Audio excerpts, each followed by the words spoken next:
Good day, my beautiful friends and family that's on this channel, and welcome to all the new subscribers. I'm Laura, and I'm with Exploring Food with Smitty, and today I am going to be making, if you've never had it, it's delicious, Korean fried chicken. And I'm telling you, if you really want chicken with a great crisp, this is the one for you. So stay with me. I'm going to get my stuff together and I'll be right back. Okay, the one thing about Korean fried chicken is you have to let it marinate in your refrigerator for probably about 4 hours. And since I'm cooking mine on tomorrow, I'm going to leave mine in the refrigerator to marinate overnight, which you can do. So, to this marinade, I'm going to add a cup and a half of milk, which I'm using a combination of regular whole milk, only because I wanted to use it up. So I'm going to use a combination of that. And I'm going to use buttermilk, because buttermilk is a meat tenderizer, and it will tenderize your meat. So this is a cup, and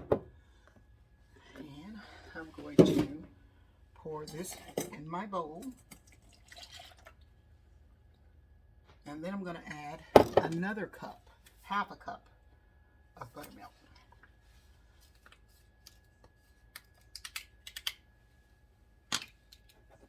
So let's get a half a cup of buttermilk, and there it is, half a cup. And I'm going to pour that in. Now, to this milk mixture, I am going to add some black pepper and some kosher salt. Black pepper and salt. So I always say you want to add salt in your hand, because if you put too much in, you can't take it out. And by this being a marinade, I really don't want a whole lot. Okay, and then I'm going to sprinkle in some black pepper, which this is Watkins black pepper. You don't have to use a lot. And to this mixture, I have minced some garlic and some ginger. So what I'm going to do is move this over. I'm just going to scrape that in. So what I'm going to do, okay, I'm going to whisk this up so that it mixes all together.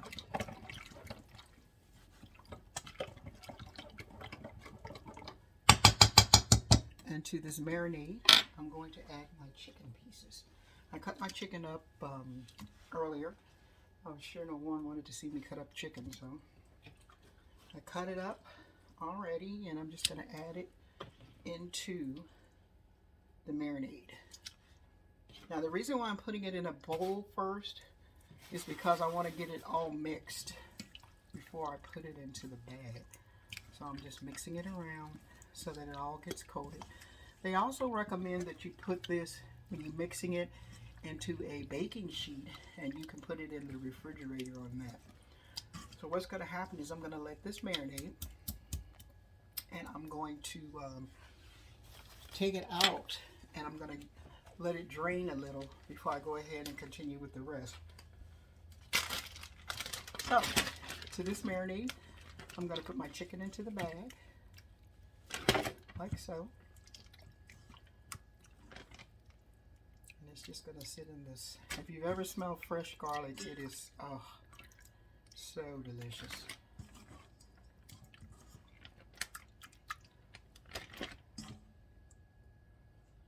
Okay, and then I have a couple more pieces to put in that I cut up. And my breast pieces, I cut them really small.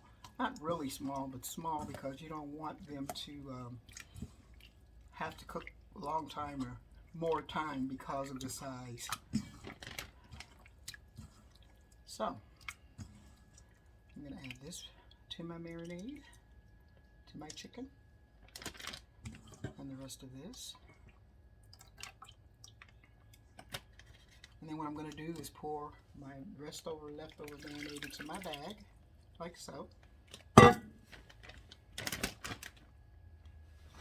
the hands will wash.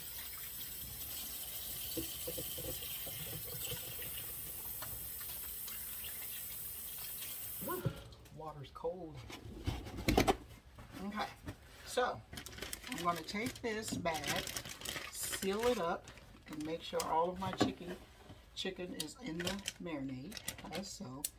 And then I'm going to put it into the refrigerator until tomorrow, which is when I'm going to cook it.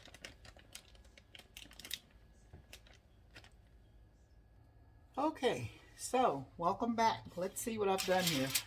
What I did is I took the chicken out of the marinade and I put it in a foil pan to rest. So this is my raw chicken and it's been resting out of the marinade because it's best to cook your meat at room temperature. So what I went ahead and did is I mixed the dry ingredients of a half a cup of cornstarch, a half a cup of flour, 3/4 cup of cornstarch, 1/4 cup of rice powder, which I substituted with just extra flour or cornstarch, and a teaspoon of baking powder, a teaspoon of salt, some garlic powder, some onion powder, and I mixed it together. So what I did is I took out 1 cup of the mixture and I put it into a separate bowl because what I'm going to do is dredge the chicken into this dry mixture and then it's going to go into a wet mixture. So to this wet mixture, I'm going to add 3/4 cup of cold water,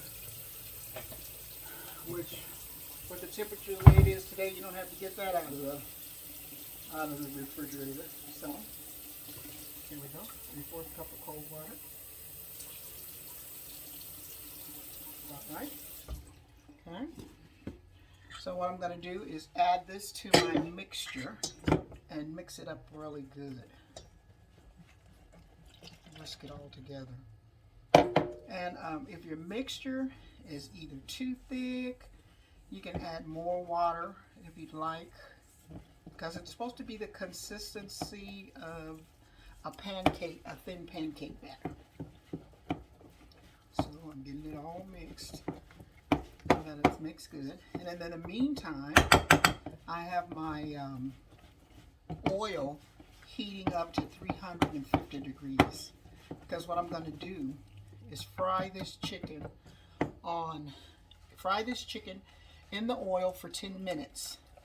And what makes the chicken so crispy is it's twice fried. So I'm getting this all mixed up. And also I added to my batter, I added some white pepper.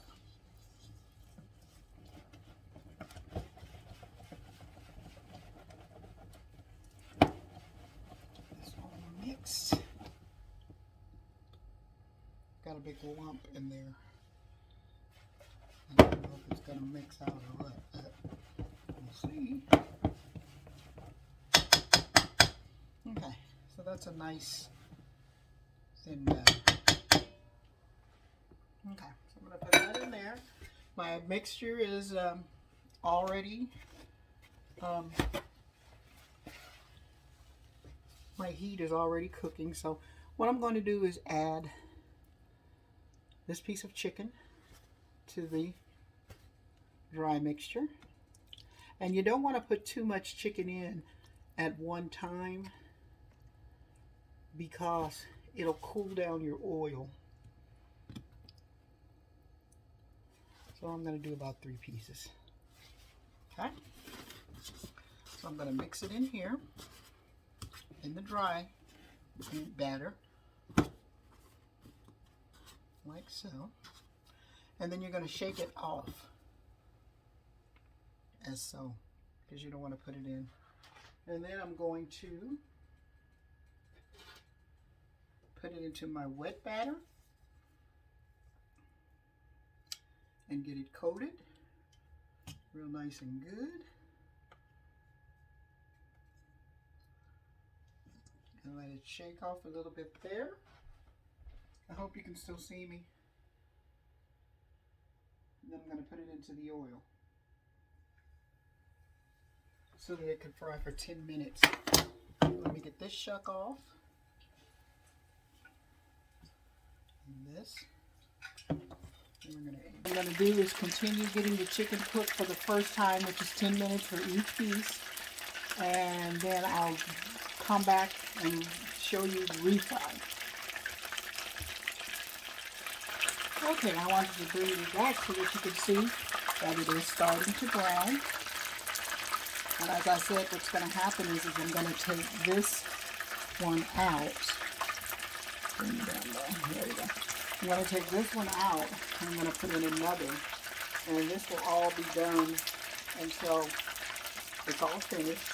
And then it'll go in for the second fry. And these are kind of big pieces. A lot of times people like to do this with chicken wings, but I have done with big pieces of chicken.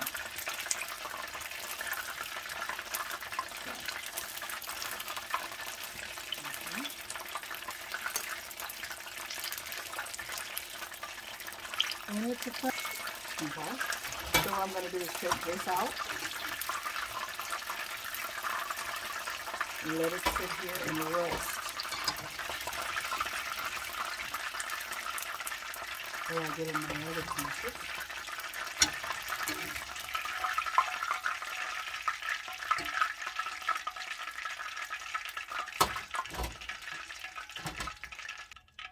Get it all drained off.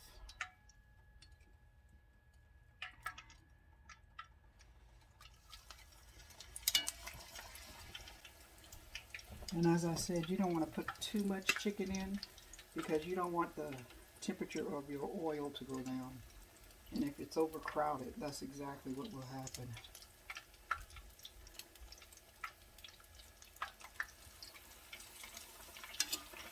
Get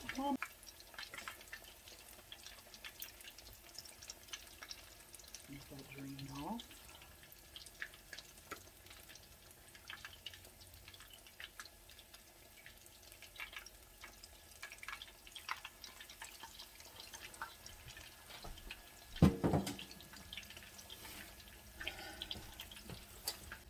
This would be as if you were making it the regular way. So let's see how these come out, and then I'll come back. Okay, I finished frying the first batch of chicken, and what I'm getting ready to do is to go in for the second fry. So let's get some.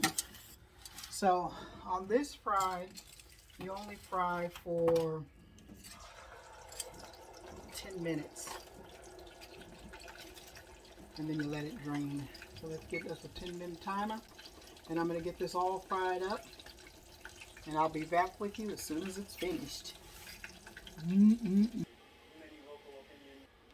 Okay, I've finished my second fry of the chicken. And I'm going to let you have a look at it. This is what it looks like.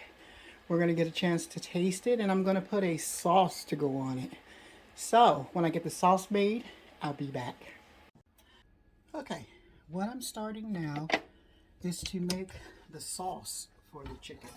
And that's a sweet sauce, and what I'm starting off doing, they said to put sesame seed oil, but I'm using my sesame seed, I'm using regular sesame seeds and I'm toasting it in the pan. And then to this I'm going to add my other thing, because that'll bring out the fragrance of them. Okay, so to this, I'm going to add some ginger. And I swear the most tedious thing to do is to have to cut ginger. I hate cutting ginger. So I'm going to put some of that in. I'm going to add some chopped garlic.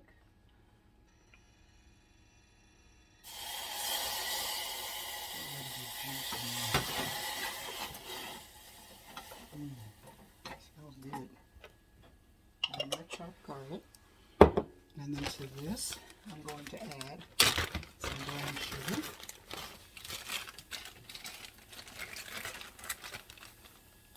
Get it to start melting down. I'm going to add probably about a half a cup because I'm not making that much.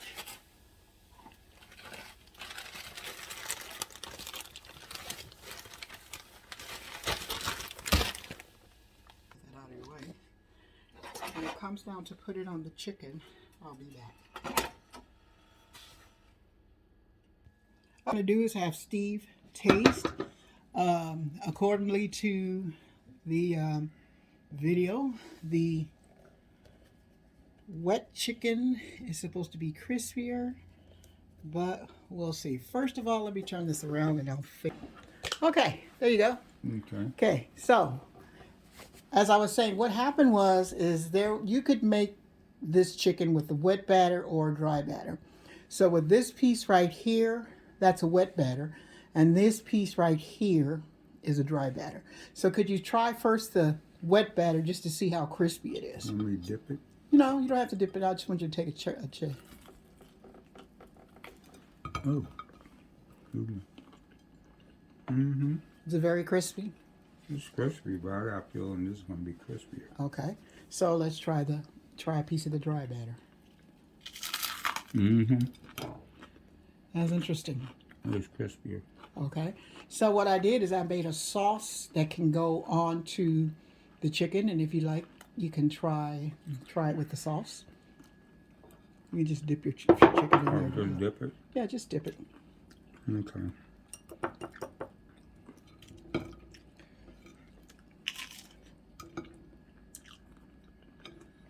The soy sesame? Mm-hmm. Okay. So, what is your opinion of Korean fried chicken?